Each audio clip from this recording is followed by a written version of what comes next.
અને તમારા માટે છે ને નવી ચેનલ લઈને આવી રહી છું, મારી નવી ચેનલ. તો એનું નામ છે મંગુની મંગુગીરી. તો મારી ચેનલને છે ને લાઈક શેર ને સબસ્ક્રાઈબ કરવાનું ભૂલતા નહીં. અને પેલું આવે ને બેલ આઇકોન એને દબાઈ દેજો. ટીડિંગ.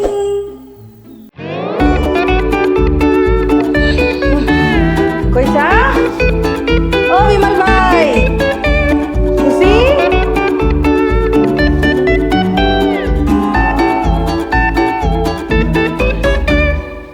અરે ખુશી, કેવું છે? વિમલભાઈ કઈ છે? મોટા ભાઈ તો ઓફિસ ગયા છે. અચ્છા, ઘરમાં જ નહીં? હા, ખોટા ટાઈમે આવી ગયા. કશો વાંધો નહીં. હે એમમાં જતે એમનું થોડું કોમ હતું મને. કેવું છે તને? બસ શાંતિ છે. તમે બોલો. બસ જો ચાલે અમારે તો. અને કેવું ચાલે કોલેજ બોલેજ તાર ભણવાનું? એકદમ મસ્ત. સરસ સરસ. હવે લાસ્ટ યર ને? હા, બસ લાસ્ટ યર છે. પછી પતી ગયું નહીં? હા. પછી શું કરવાનું? પછી તો મેં એવું વિચાર્યું છે કે હું ફોરેન ભણવા જતી રહીશ. ફોરેન નહીં? આપણા દેશના છોકરાઓની આ જ મુસીબત છે. ભણવાનું હોય અને પછી ફોરેન જઈને નોકરા કરવાના. અહીં જ રહો ને અહીં જ નોકરી કરો ને, કશો વાંધો નહીં. આ ફોરેનમાં પેલા બગીચા ના હોય નહીં વધારે? કેમ બગીચા? આ તાર કોલેજની બાજુમાં બગીચો છે ને, એવો બગીચો ના હોય ને ત્યાં? મારી કોલેજની બાજુમાં કયો બગીચો? તાર કોલેજની બાજુમાં નહીં બગીચો? તો મેં તને બગીચામાં જોઈતી. અચ્છા, એ બગીચો તો અહીંયા જ છે નહીં? મને એવું પેલું કોલેજની બાજુમાં છે એટલે મેં તને કદાચ એમાં જોઈ લીધી હશે, પણ હોય જ મેં તો તને જોઈ. મેં તને બગીચામાં જોઈ. ના, હું નથી. તું નથી? ના. ના ના, તું જ હતી. અને તાર જોડે છે ને કોઈક હતું બીજું.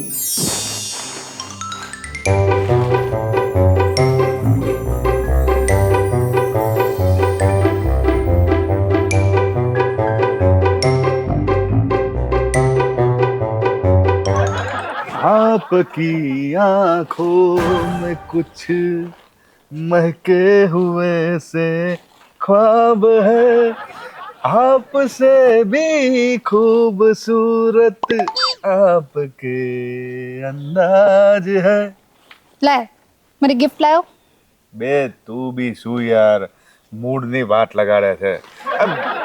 આમ દિવસમાં પહેલી વખત કોઈ ગર્લફ્રેન્ડ બોયફ્રેન્ડ મળ્યા હોય તો કેટલો આમ રોમેન્ટિક મૂડ હોય, ગીતો બીતો ગાવાના હોય, સેલ્ફી બેલ્ફી લેવાની હોય, અને તું ગિફ્ટ કરું છું. લે આ ગિફ્ટ પર તારી ગિફ્ટ. Vav, thank you. ચાલ હવે સેલ્ફી લઈએ. એ જો કેટલી મસ્ત સેલ્ફી આવી છે. અરે વાહ.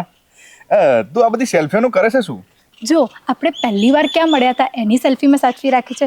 બીજી મીટ આપણે ક્યાં કરી હતી એની પણ સેલ્ફી, બધી જ સેલ્ફી મેં સાચવી રાખી છે. અને આ આપણી છઠ્ઠી મીટ છે. બરાબર છે. તું પાછી આ તારી ફ્રેન્ડો બેન્ડોના બધી સેલ્ફીઓ નહીં બતાવતી ને? ના ના, મારા પાસવર્ડ છે ને ખાલી મારી પાસે જ હોય છે. હા, જો પાસવર્ડથી યાદ આવ્યું. તું નહીં માને, કાલે મારા બેંક એકાઉન્ટ સેવિંગ એકાઉન્ટ છે મારું, એમાંથી 7,000 રૂપિયા કોઈકે ઉપાડી લીધા.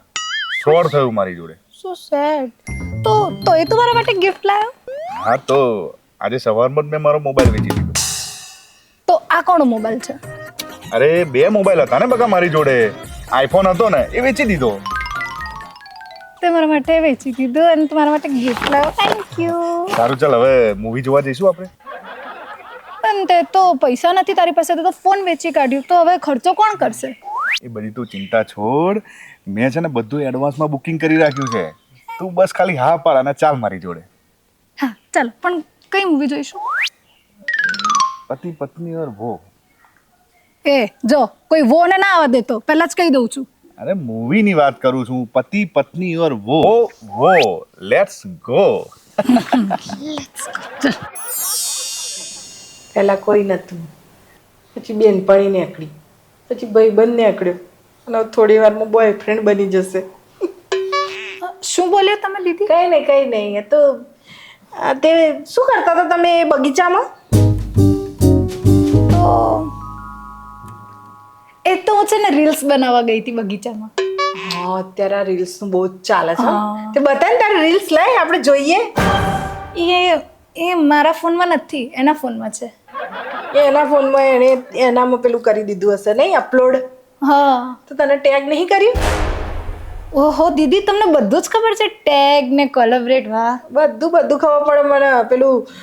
પેલું શું કહેવાય, આમ કરીને આપણે કરીએ Hashtag. એ ખબર પડે મને તો, બધી ખબર પડે. હું તો ટ્રેન્ડિંગમાં ચાલુ છું, તમારે જેમ નહીં આ બ્લેક એન્ડ વ્હાઈટ ફોન વાપરવાના, કલર ચમાજુ તો જોરદાર. એટલે રીલ્સ બનાવતા હતા એમ ને? હા, રીલ્સ. રીલ્સ બનાવતા બનાવતા તમે લોકોએ શોપિંગ બી કરી હે ને? ગિફ્ટ બિફ્ટ આ થેલી જોઈ હતી મેં એના હાથમાં. અરે આ તો મેં એના માટે ગિફ્ટ લીધી છે. એના માટે તે લીધી હા. કે એણે તને આલી? અત્યારના કોઈ ફ્રેન્ડ આલતા હશે કોઈને આવી રીતે ગિફ્ટો બિફ્ટો છોકરીઓને ચેવી વાત કરે? એ તો પેલા બોયફ્રેન્ડ હોય ને એ જ આલે. સીધી સીધી બોલ ને કે તારા બોયફ્રેન્ડ છે. શું કંઈ ભણવામાં ધ્યાન આલવું નહીં, કોલેજોમાં જવું નહીં, ના બોયફ્રેન્ડો બધું બનાવવું છે. આ વિમલભાઈને કહું બધું આ તું શું કરે છે હે? કહું છે મારો બોયફ્રેન્ડ. તમને કઈ પ્રોબ્લેમ છે? હું એની સાથે બહાર ફરવા ગઈ હતી, રીલ્સ બનાવવા ગઈ હતી. તમને મારી પર્સનલ લાઈફમાં ઇન્ટરફેર ના કરતા. અને મોટા ભાઈને કહેવાની કઈ જરૂર નથી. આજકાલની છોકરીઓ મને તો મારે સુધારવી જ પડશે. જો કેવી સીધી કરું છું હું એને. મંગુબેન, ઓ મંગુબેન. અરે આવો વિમલભાઈ, બેસો. કેમ છો? બસ એકદમ મજામાં. તમે કેમ છો? બસ જો. બોલો બોલો, શું કામ હતું? આ બધું કામકાજ છોડીને આવ્યો. અમારા ચેરમેન શ્રી બોલાવે એટલે અમારે ગમે ત્યાંથી હાજર થઈ જવું પડે. બસ જો ને, આ તમને એ જ કહેવા બોલાયા છે કે તમે ઘરમાં ધ્યાન આપતા નથી લાગતા. હવે વળી ઘરમાં શું ધ્યાન આપું? મારી સુશીલા ઘર સંભાળે અને હું બહારના બધા કામ સંભાળું. તમારા વાઈફ ક્યાં ઘર સંભાળે છે? એ તો કીટી પાર્ટીમાં જાય, પાર્ટીઓમાં જાય, ફોટા પડાવે, આ બધામાં એમનું ધ્યાન હોય છે. હવે ભાઈ હસબન્ડ પૈસા કમાતો હોય તો કોક તો ઉડાવવા વાળું જોઈએ કે ના જોઈએ? તમે ફોડ પાડો, સોસાયટીના ચેરમેન છો, બોલો શું કામ બોલાયો? કઈ નહીં, આ ખુશી વિશે વાત કરવી હતી. ખુશી? એ તો નાનું બચ્ચું છે હજી. કઈ બોલી ગઈ તમને? કઈ અપશબ્દ બોલી? મને માફ કરી દેજો. ના, કોઈ અપશબ્દ તો નથી બોલી. ટીનેજર છે ને એટલે ચાકડે ચડેલી માટી છે ને ખોટા હાથમાં પડી જાય ને તો માટલાની જગ્યાએ કુંડું બની જાય છે. આ તમારી ખુશી છે ને એ આઈ લવ યુ કરતી થઈ ગઈ છે.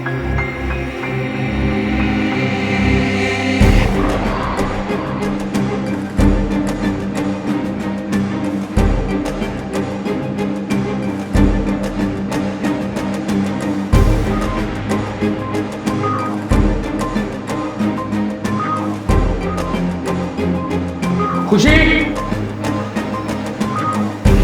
એ ખુશી. હા મોટા ભાઈ, બોલો ને. મને મંગુએ જે વાત કરી હતી એ સાચી છે? હા, એ વાત સાચી છે. તો આજ પછી તારું કોલેજ જવાનું બંધ. એટલે કે તને લેવા અને મૂકવા માટે સુશીલા આવશે, બાકી બીજે બધે જ જવાનું તારું બંધ. સમજી? હું મારી મરજીનું જ કરીશ. અને તમે મને જબરદસ્તી કરવાની કોશિશ કરશો ને મોટા ભાઈ તો હું કોર્ટ મેરેજ કરી લઈશ અથવા હું સ્યુસાઇડ કરી લઈશ. તો એવું કંઈ જ નહીં કરે. હું તને જે કહીશ ને એ જ કરીશ અને મારા મનગમતા છોકરા સાથે તું લગ્ન કરીશ. સમજી? હું રાજ સાથે જ લગ્ન કરીશ. સમજી ગયા ને મોટા ભાઈ? તમારી કોઈ વાત નહીં માનું હું. છોકરી કઈ સમજતી નથી. સુશીલા પણ કઈ ધ્યાન નથી રાખતી. હવે કરવું તો કરવું શું? હું મદદ લઉં. અરે આવો વિમલભાઈ, બસ. મંગુબેન, આ લો ખુશીનો ફોન. મેં હેકર પાસે ખોલાવ્યો છે. કેટલા બધા ફોટો અને કેટલા બધા વિડીયોઝ છે અંદર. મને બહુ ચિંતા થાય છે એની. મેં તો કીધું જ તું તમને. પણ કંઈક કરો તમે. મને મારી બેનની બહુ જ ચિંતા થાય છે. શું થશે? તમે ચિંતા ના કરશો વિમલભાઈ. જો એ છોકરો નથી તમને ઓળખતો કે નથી મને ઓળખતો, તો એવું કરીએ આપણે એને મારા ઘરે જ બોલાવીએ, હે ને? અને મારા પ્લાનમાં તમે મારો સાથ આપજો. Okay done. A few moments later. તમે ફોન કર્યો છે તે આવશે ખરો? અરે તમે જુઓ કેવો આવે છે ભાગીને.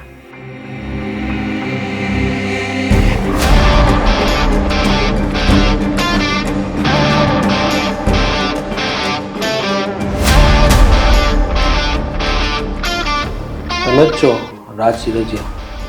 હા, હું જ રાજ સિનેજા. બોલો ને, શું કામ હતું? અચ્છા, તો તમે જ આ ગુજરાત કોલેજમાં અભ્યાસ કરો છો ને? ના, અભ્યાસ નથી કરતો. ના ના, હવે કોણે કીધું તમને ગુજરાત કોલેજમાં ભણું છું? ગુજરાત કોલેજ પાસ આઉટ કરે મારે 4 વર્ષ થયા, 4. હા, એ તો શું, આપણું ગુજરાત કોલેજમાં નામ બામ છે, માન સન્માન જળવાયેલું છે, એટલે આટા ફેરા કર્યા કરીએ અને તઈ જઈને ભાઈબંધો મળવાની, આમ ભટ્ટ પાડવાની મજા આવે, એટલે હું ગુજરાત કોલેજમાં જતો હોઉં છું. બાકી ભણતો નથી હું ગુજરાત કોલેજમાં. આ તો તમારી પ્રોફાઇલ કઢાઈ હતી અમે, એમાંથી ખબર પડી કે તમે આ રાજકારણમાં ચાલો એવા છો અને તમે માથાના પણ થોડા ફરેલા છો, એટલે તમને કોન્ટેક્ટ કર્યો. હા, એ વાત તો છે. રાજ નામ હોય એટલે રાજકારણ જેવું તો હોય જ ને. અને પાછું કેવું કે માથા ભારે તો હું ખરો પહેલેથી, એટલે તો અત્યારે વટ પાડવા જઈએ છીએ આપણે ત્યાં કોલેજમાં. પણ તમે જબરું મારા વિશે બધું શોધી લાયા. તમે તમારા કોલેજની ખુશી મહેતાને ઓળખો છો? Final year? હા હા, એ જ. હા, ઓળખું ને. બોલો ને, એનું કામ હતું તમારે? કઈ નહીં, ખુશી મહેતાનો ભાઈ છે ને, એ બહુ જ મોટો માણસ છે, મતલબ બિલ્ડર છે, નેતા છે, સારું એવું નામ છે એનું, બહુ મોટા માણસો છે એ લોકો. એટલે આપણે ખુશી મહેતાને કિડનેપ કરવાની છે અને પછી પૈસા વસૂલ કરવાના છે. ડીલ કેટલાની છે? 5 કરોડ રૂપિયાની. અને એમાંથી મને કેટલા મળશે? આ જે પણ 5 કરોડમાં ભાગ પડતો હશે, 3 જણા ભાગમાં લઈ લઈશું. વાહ, થઈ ગયું કામ તમારું. એક વાત કહું, આ ખુશી મહેતા તો છે ને, એ હમણાં જ મારા ઝાંસામાં આવી છે, પણ આના જેવી 3-4 છોકરીઓને મેં લપેટામાં લઈ લીધી છે આગળ, અને એ લોકોના પૈસા બહુ લૂંટ્યા છે. પણ સાલું આ ખુશી મહેતાનું આવું બેકગ્રાઉન્ડ હશે એ મને નથી ખબર. તમે લોકો જબરજસ્ત શોધી લાયા હો. અને આ કિડનેપ કરવાનો પ્લાન તો સાલું અત્યાર સુધી મારા મગજમાં નહીં આવ્યો. કહેવું પડે હો. બસ તમે એને કિડનેપ કરવાની તૈયારી કરો એટલે ડીલ પાકી. અરે, એનું કિડનેપ કરવાની ક્યાં જરૂર છે? એક ફોન મારું તો હમણાં હાજર થઈ જાય. બોલો, જોવું છે તમારે મારું ફોન? હા હા, કરો, એને ફોન કરો અને અહીંયા બોલાવી લો. એક જ મિનિટ જો. અરે, આ પીડા છે ખુશી મહેતા. હમણાં જોજો ફોન ઉઠાઈને કે છે, બોલો ડાર્લિંગ.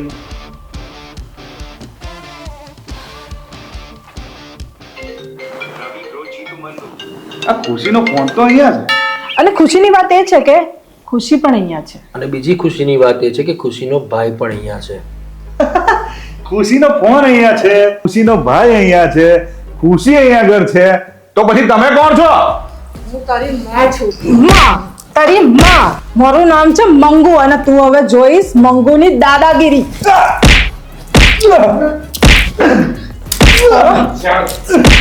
હલો? ના બાબા. છોકરીઓની જિંદગી ખરાબ કરે છે, હે? છોકરીઓને પટાવે છે, એની જિંદગી ખરાબ કરે છે. તારા જેવાના લીધે જ લોકો પ્રેમ ઉપર વિશ્વાસ નથી કરતા. ભાઈ, તમે લઈ જાઓ આને, પોલીસ સ્ટેશન આપી દો. હવે ચાલો તને બતાવું પોલીસ સ્ટેશનનો રસ્તો. ચાલ.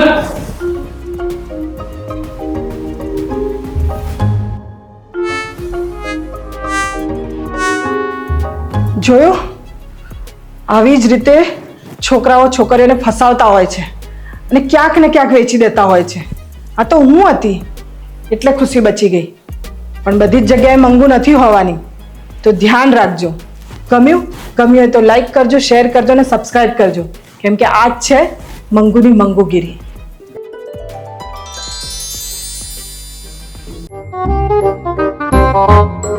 Thank you.